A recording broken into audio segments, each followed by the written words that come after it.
lagi dengan saya Asna78 pada hari Senin tanggal 4 Juli 2022. Nah, pada hari ini saya ingin sekali sharing ya tentang kelanjutan dari spiritual awakening yang saya jalani. Tahap-tahapnya apa. Kalau kemarin melihat angel number tuh sudah banyak ya kan, sudah sering. Lalu apa? Nah, ini yang menarik, mimpi ya. Kemarin di video saya juga saya sudah memberitahukan adalah Begin at 40 itu, bahkan saya menunjukkan juga buku mimpi yang sudah saya tulis ya kan, itu kurang lebih ada 3 buku yang tentunya membuat saya juga bertanya-tanya sebenarnya ini apa sih maksudnya, apakah ini petunjuk buat saya ataukah apa dan sebagainya macam mananya. Nah, dan saya rasa saya juga ingin berbagi, mungkin juga banyak yang penasaran apabila Anda sering bermimpi juga sebenarnya pengen tahu sebenarnya kenapa sih kita bisa bermimpi, lalu apa sih tujuan dari mimpi itu, terus apa manfaatnya buat kita. Setelah ini rencana saya akan membuat video tentang mimpi-mimpi yang telah selama ini saya alami gitu kan. Nah, baiklah, langsung aja ya kita masuk tentang mimpi. Sebenarnya mimpi itu adalah suatu gambaran, pikiran, dan emosi yang dialami seseorang pada saat tidur. Nah, biasanya ini terjadi pada tahap REM, yaitu Rapid Eye Movement ya, yaitu pada saat detik-detik kita mau tidur itu nafas kita biasanya detaknya lebih cepat ya kan, gerak bola mata kita bergerak ke sana kemari ya kan. Jadi membuat kita untuk baru tidur. Nah, jadi tahapan tidur yang dimaksud tuh tahapan tidur ya kan. Nah, biasanya itu terjadi 1,5 jam di awal atau 90 menit ya, seterusnya sampai sepanjang malam. Nah, karena di saat itulah sebenarnya manusia tuh lagi melayang-melayang ya kan, lah bener-bener tidak sadar dia gitu. Nah, mimpi selama ini yang kita rasakan biasanya itu samar-samar.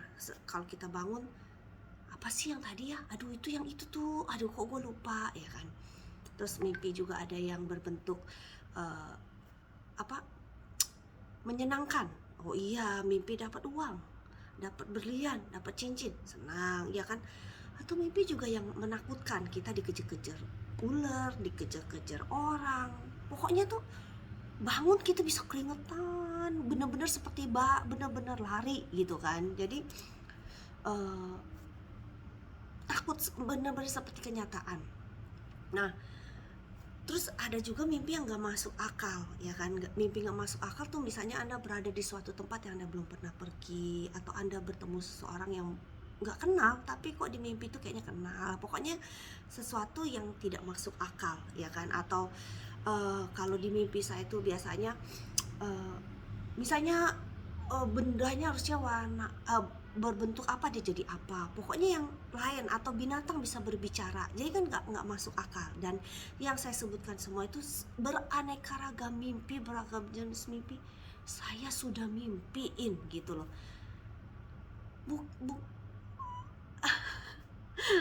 Sampai saya speechless ya, tapi ya inilah kenyataan yang saya alami, saya jalani ya kan. Nah, ini terjadi karena yang mengatur adalah pusat emosional otak, bukan wilayah otak yang berhubungan dengan sesuatu yang logis. Jadi ini itu emosional kita yang mengatur. Jadi dia membentuk gambar-gambar pikiran gitu kan, dan ingatan yang muncul pada saat kita tidur. Dan ini itu sudah maksudnya di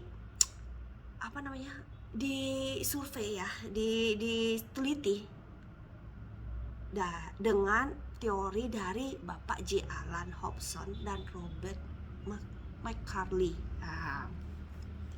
Jadi sirkuit otak yang aktif selama tidur dapat memicu amigdala dan hipokampus untuk membuat serangkaian impuls listrik. Nah, makanya itulah kombinasi itu menghasilkan pikiran, gambar, dan ingatan yang acak pada saat kita tidur. Ini kalau dalam secara teoritis ya kan.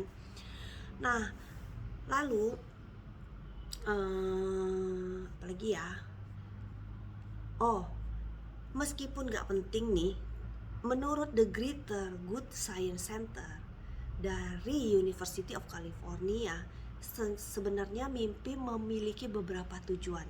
Nah, ada tahu nggak? Saya juga baru tahu sebenarnya, ya kan? Karena mimpi itu sebenarnya berguna loh buat kita sendiri.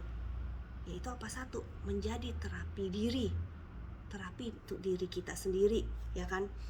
Jadi kita bisa menghilangkan rasa sakit dari emosional kita yang sulit bahkan traumatis, ya kan, yang terjadi sepanjang hari. Itu kita bisa di healing melalui mimpi, ya kan.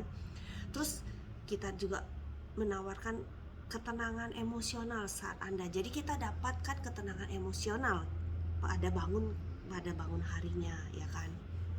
Lalu tidur pada saat tahapan REM tadi, rapid eye movement itu, satu-satunya saat ketika otak sama sekali tidak memiliki molekul adrenalin yang memicu kecemasan. Jadi pada saat yang sama, struktur kunci emosional dan terkait memori pada otak aktif kembali selama tidur REM tadi saat kita bermimpi. Jadi maksudnya seperti itu. Jadi yang kita tuh selama tidur kita nggak sadar kan tentunya, makanya kita tidak bisa merasa cemas, ya kan. Kalau mimpi yang ketakutan kita cemas karena kita terbangun. Nah, tapi kalau selama mimpinya sebenarnya kalau di masa itu kita tidak memiliki molekul yang memicu kecemasan. Nah, itu ini yang dipergunakan untuk dapat menjadi terapi untuk diri sendiri. Nah, jadi ini kan berarti bahwa pengaktifan kembali memori emosional terjadi pada otak yang bebas dari bahan kimia stres utama yang memungkinkan kita memproses kembali ingatan yang mengganggu dalam lingkungan yang lebih aman dan lebih tenang. Nah, manfaat yang kedua apa? Yaitu sarana untuk menemukan solusi. Nah, ini telah terbukti sebenarnya bahwa tahapan tidur REM menggabungkan beberapa ingatan bersamaan dengan cara yang abstrak dan sangat baru. Maksudnya jadi selama Anda bermimpi, otak akan mengambil berbagai pengetahuan yang ada, mengatur dan menyusunnya menjadi sebuah informasi. Proses inilah yang bisa menciptakan pola pikir yang dapat membantu Anda menemukan solusi dari masalah yang sebelumnya tidak terpecahkan. Nah, jadi ini mungkin ini tetap harus dengan bimbingan pakar-pakar ya tentunya. Kalau kadang kita sendiri mungkin trial dan error bisa, tapi takutnya kan jangan sampai salah arah dan langkah. Kalau bagian ini harusnya sebenarnya selain bantuan pakar juga tentunya dari pengalaman kita lebih banyak baru kita bisa menganalisa lebih lanjut, bukannya dengan hanya baru sekali mimpi atau 2 kali mimpi gitu kan. Jadi pokoknya itu bermanfaat untuk kita, bermimpi itu bermanfaat untuk kita sebenarnya gitu kan. Lalu ada manfaatnya lagi yang ketiga apa? Sleep Foundation itu juga menyebutkan tujuan lainnya, yaitu apa? Memperkuat ingatan kita, ya kan? Membantu mengelola emosi dan membersihkan otak dari informasi yang tidak perlu. Luar biasa kan? Sebenarnya manfaat mimpi itu memperkuat ingatan kita, membantu mengelola emosi, dan membersihkan otak dari informasi yang tidak perlu. Nah, ini ada kaitannya dan Bapak, benar-benar Bapak mimpi kita nih. Nih, namanya Bapak ini nih. Tuh. Nggak ada yang nggak tahu dah kalau dalam dunia mimpi mah. Ya kan? Maaf mejanya berantakan ya. Kelihatan di sini ya. Sorry. Oke. Nah, jadi ini mimpi itu dalam ya Bapak Sigmund Freud ya. Nah, jadi Bapak ini tuh yang menemukan dan menganalisa sebenarnya, ya kan. Jadi dia memperkenalkan teori dia tentang alam bawah sadar yang sehubungan dan interpretasi mimpi ya. Jadi pendiri psikoanalisis yang menerbitkan buku The Interpretation of Dreams pada tahun 1899 ya. Jadi ini bapaknya nih, ini bapaknya. Tuh, ini bapaknya. Tuh, yang ini ya, Sigmund Freud-nya. Luar biasa ya bapaknya ya. Nah, jadi karena dia menerbitkan bukunya itu juga panjang dan rumit banget, akhirnya dia juga menulis versi singkat yang berjudul On Dreams. Jadi yang paling signifikan dianggapnya itu. Jadi Freud ini mengemukakan gagasan bahwa seorang analisis dapat membedakan antara konten manifest dan konten laten dalam mimpi. Apa sih yang dimaksud dengan konten manifest dan konten laten itu? Jadi kalau konten manifest itu gambar aktual atau nyata yang mengacu pada narasi yang diingat yang dimainkan dalam mimpi itu sendiri. Jadi gambarnya tuh benar-benar nyata, sesuai kenyataan, kita benar-benar lihatnya gitu kan. Jadi benar-benar kita dapat mengingat. Nah, sedangkan kalau konten laten itu makna tersembunyi. Jadi mengacu pada makna yang mendasari mimpi tersebut. Jadi, selama tidur nih, ketidaksadaran mengembun, menggantikan dan membentuk representasi dari isi mimpi. Jadi isi laten yang sering tidak dapat dikenali oleh individu saat bangun. Jadi dia sebenarnya gambarnya mungkin meja, tapi sebenarnya maknanya bukan meja itu. Nah, maksudnya seperti itu ya. Jadi belum tentu kita melihat ininya sama langsung sesuai aktualnya, tetapi misalnya maknanya di meja, tapi meja itu apakah kosong, banyak makanannya, kotor atau bersih, atau ada orang, itu semua yang mempengaruhi mimpi yang dapat membentuk representasi dari isi mimpi itu nanti yang biar lebih tepatnya. Jadi maksudnya seperti itu. Nah, jadi Freud ini juga menyatakan bahwa penafsiran mimpi adalah jalan utama menuju pengetahuan tentang aktivitas pikiran bawah sadar.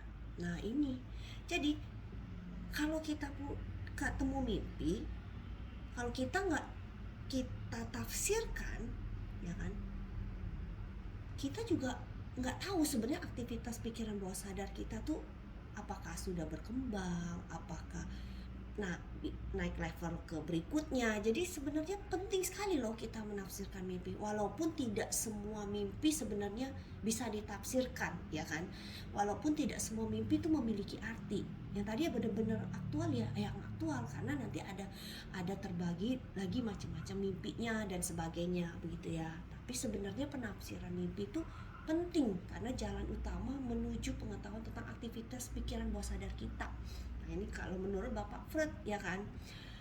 Jadi Freud itu percaya bahwa mimpi adalah teka-teki gambar, dan meskipun mungkin tampak tidak masuk akal dan tidak berharga di permukaan, melalui proses interpretasi mereka dapat membentuk frasa puitis dari keindahan dan signifikasi terbesar. Dan ini saya juga percaya ya. Kenapa? Karena menurut saya nih, memang kadang nggak masuk akal, tapi kok bisa ada di bawah mimpi saya? Sebenarnya apa tujuannya, apa hubungannya, apa petunjuknya buat saya gitu. Jadi kadang kok bisa keluar yang itu ya, oh itu gimana ya, itu menurut saya seperti itu. Dan kalau dipikir-pikir itu kita memang bisa melihat keindahan dari sana, keindahan dari suatu bentuk yang disampaikan gambar tersebut itu, ya kan. Nah, seringkali orang mungkin ingat memiliki lebih dari satu mimpi dalam satu malam, ya kan. Ini saya juga sudah alami. Pernah juga dalam satu malam, pernah juga tidur siang, saya mengalami juga langsung 3 kali mimpi yang bersambung. Aduh, kadang aneh bener gitu ya. Kok kayaknya seru banget dan rasanya ngantuk banget dan bisa nyambung gitu kan. Nah, tapi itulah ya kan, kembali lagi inilah kenyataan gitu kan.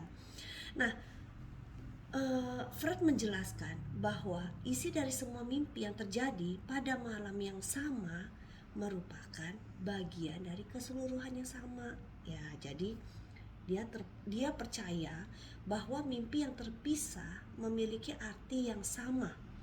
Seringkali mimpi pertama lebih terdistorsi dan yang terakhir lebih jelas. Nah, pergeseran isi mimpi terjadi karena isi manifest tidak menyerupai arti sebenarnya dari mimpi. Pemindahan terjadi melalui pengaruh agen sensor. Jadi representasi dalam mimpi adalah hubungan sebab akibat antara dua hal. Freud berpendapat bahwa dua orang atau objek dapat digabungkan menjadi satu representasi dalam mimpi. Pinter sekali ya Bapak Freud ini. Ini sudah tahun berapa dari zaman dulu kok dia bisa kepikiran yang seperti ini gitu kan. Jadi walaupun mimpi yang terpisah memiliki arti yang sama, cuman bedanya diperjelas. Mungkin pada saat kita tidur itu tiba-tiba kita terganggu atau ada terganggu lah, kiasannya seperti itu. Jadi akhirnya diperjelas lagi gitu kan. Nah, Freud juga menjelaskan 3 jenis utama mimpi, yaitu ramalan langsung yang diterima dalam mimpi. Yang kedua, meramalkan peristiwa yang masa depan, ya, orama atau visio ini disebut. Dan yang ketiga, mimpi simbolis yang membutuhkan interpretasi. Aduh, susah banget hari ini ngomongnya ya. Nah, jadi ramalan langsung diterima dalam mimpi. Ini kalau dulu masih zaman kode-kode nomor nih bisa kaya nih gue, karena gue sering banget dapat mimpi nomor, lagi simbol, angka dan segala macamnya ya. Nah, kalau meramalkan peristiwa masa depan ini saya sendiri kayaknya belum begitu mengalami, tapi bisa terjadi ke depannya itu bisa gitu. Ya untuk saya pribadi sebenarnya sudah ada yang terbukti gitu kan. Nah, lalu mimpi simbolis yang membutuhkan interpretasi itu banyak sekali, karena saya juga simbolis itu banyak sekali yang saya belum ketemu jawabannya. Kadang nggak ngerti juga kenapa saya bisa gitu situ. Nah, jadi saya berharap nanti saya akan membuat videonya khusus masing-masing mimpi saya itu. Berharap mana tahu ada yang mengetahui artinya dan bisa juga berbagi dengan saya gitu.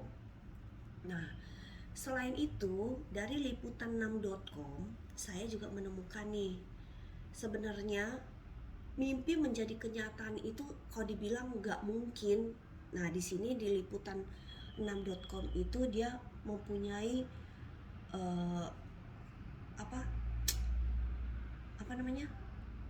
dokumentasinya. Jadi yang dia bisa membuktikan bahwa sebenarnya tuh mimpi itu bisa menjadi kenyataan. Nah, apa aja sebenarnya apa yang dimaksud itu? Nah, itu kita sebut itu adalah mimpi precognitive dream ya.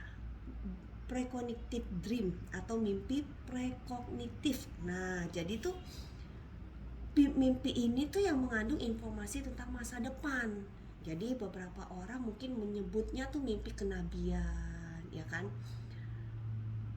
Pokoknya apapun namanya dikenal, mimpi prekognitif ini kejadian menarik yang memiliki dasar secara ilmiah. Jadi mimpi ini tuh jenis mimpi yang terjadi dalam kehidupan nyata, ya, beberapa saat setelah mimpi yang dialami. Jadi kata lain tuh fenomena ini mungkin mimpi psikis, ya. Jadi mimpi psikis. Jadi, nah, dilansir dubslab.com Senin 14/10/2021, sebenarnya mimpi prekognitif itu telah ada pada zaman sebelum Masehi. Jadi salah satu karya sastra tertua pernah membahas tentang mimpi prekognitif ini dalam sepotong puisi dari 2150 sebelum Masehi. Ia menyebutkan firasat sebanyak 2 kali. Jadi beberapa saat kemudian, pada 350 sebelum Masehi, filsuf Yunani terkenal Aristoteles menerbitkan sebuah makalah yang menarik, yaitu berjudul On Probing by Dreams. Jadi Aristoteles melakukan pendekatan dengan lebih mempertanyakan dan pada akhirnya menyimpulkan bahwa mimpi ini bisa jadi hanya kebetulan. Nah, perbedaan antara mimpi prekognitif dan mimpi intuitif itu sebenarnya apa? Jadi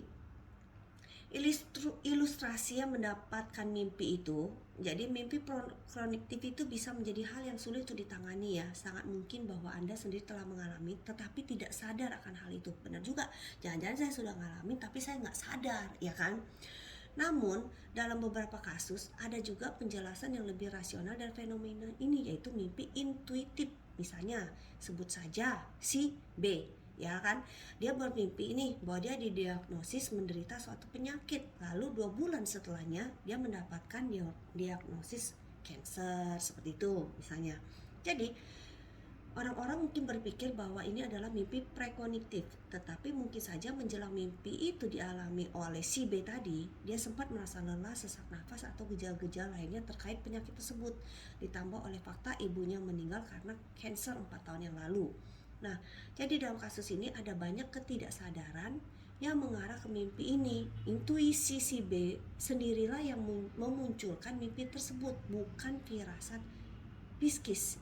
Nah, sementara mimpi prekognitif sejatinya tidak memiliki latar belakang peristiwa atau pengalaman yang berkontribusi terhadap mimpi secara langsung. Mimpi ini datang secara acak dan tidak terduga.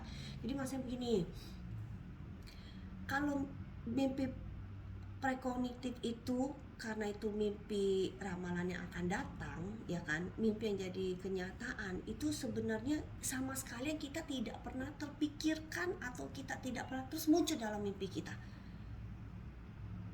Intinya seperti itu aja, simpelnya seperti itu. Tetapi kalau yang karena bisa ternyata kita yang tadi contoh tadi kan, dia dari gejala dia gini dia menarik, itu membawa dia ke dalam alam mimpi firasat, bukan firasat ya, maksudnya intuisi dia, alam bawah sadar dia mengatakan bahwa ini terkait dengan cancer loh, karena emak gue begini dan ciri-cirinya seperti itu. Nah, itu terbawa dari mimpi. Nah, jadi bedanya mimpi prekognitif itu dan itu yaitu kalau yang ramalan masa depan tuh bener-bener lu nggak tahu, lu bisa ngomong.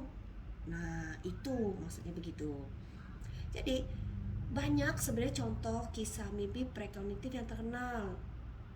Ya ini sih saya nggak terlalu panjang lebar ya, tapi saya bacain aja sedikit. Misalnya Abraham Lincoln, presiden Amerika Serikat yang ke-16, waktu itu dia terbangun dari mimpi yang menakutkan. Dia bermimpi bahwa dia sedang berjalan menyusuri Gedung Putih dan melihat ada peti mati yang sedang dikawal. Dan ternyata dia bertanya dulu kepada pengawal, siapa meninggal, dan pengawal tersebut, presiden kita dibunuh oleh seorang pembunuh. Nah, hanya beberapa hari kemudian mimpi itu menjadi kenyataan. Presiden Abraham Lincoln ditembak dan meninggal. Nah, ini maksudnya tuh contoh yang dia sama sekali kan nggak pernah mimpi untuk dia mati, ya kan, tapi dia bisa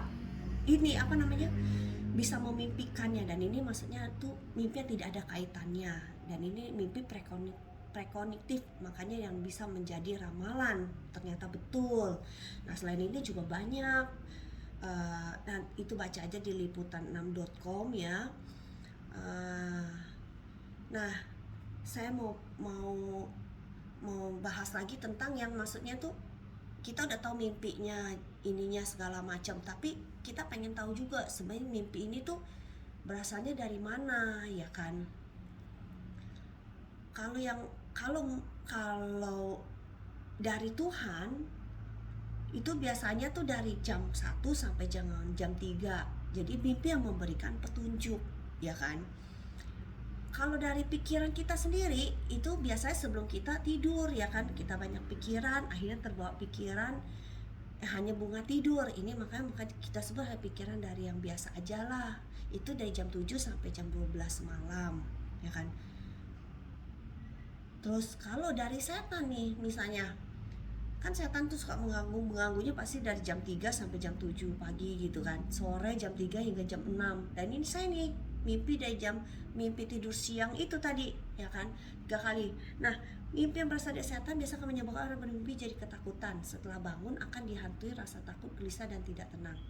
Kalau yang saya alamin, saya nggak juga seperti itu sih, ya kan. Kadang di tengah malam juga ada tuh saya terbangun nggak tenang juga ada gitu kan. Tapi sebenarnya kalau dari jam-jam ini Ini saya hanya menyampaikan dan saya tidak mau langsung mengambil mutlak bahwa ini benar gitu kan. Karena setiap masing-masing orang beda. Ya.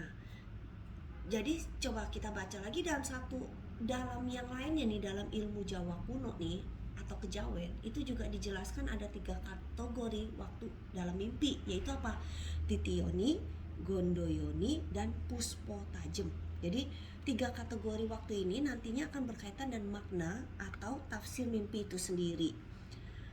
Ya, jadi ini dikutip dari mapaibandung.com ya, dari kanal YouTube-nya Ki Jemblung Agung pada Jumat 13 Mei 2022. Jadi apa aja sih yang dimaksud titiyoni itu? Titiyoni itu terjadi pada pukul 9 malam hingga 12 malam. Menurut Ki Jemblung, waktu mimpi titiyoni ini tidak memiliki arti khusus. Biasanya hanya merujuk pada pengalaman saat berkegiatan di waktu siang hari saja. Karena sebelum tidur kita sudah mengalami pikiran. Jadi apa yang dibawa akan terbawa ke mimpi, tapi tidak terjadi makna khusus katanya. Jadi apa yang dialami saat sedang terbangun itu yang terbawa pada mimpi titiyoni ini. Nah, misalnya kamu habis nonton film, terus di film itu ada wanita cantik pakai baju warna hijau, dan mimpi ini bisa masuk gitu walaupun orangnya beda yang dimaksudnya tuh di situ. Tapi ini adalah pukul 9 hingga 12 malam. Kalau saya lihat ini mirip dengan kalau tadi hanya bunga tiduran dari pikiran itu di jam 7 hingga jam 12 malam, ya kan? Dan kalau Anda tertidur mungkin di jam 7, jam 9, tapi jarang sekali karena di situ masih kita beraktivitas. Tapi kalau Anda ini bermimpi, maksudnya ini hanya dari pikiran. Atau ini jenis mimpi titiyoni yang tidak ada artinya, maksud seperti itu. Lalu yang Gondoyoni. Gondoyoni ini terjadi pada rentang pukul 12 malam hingga pukul 3 pagi.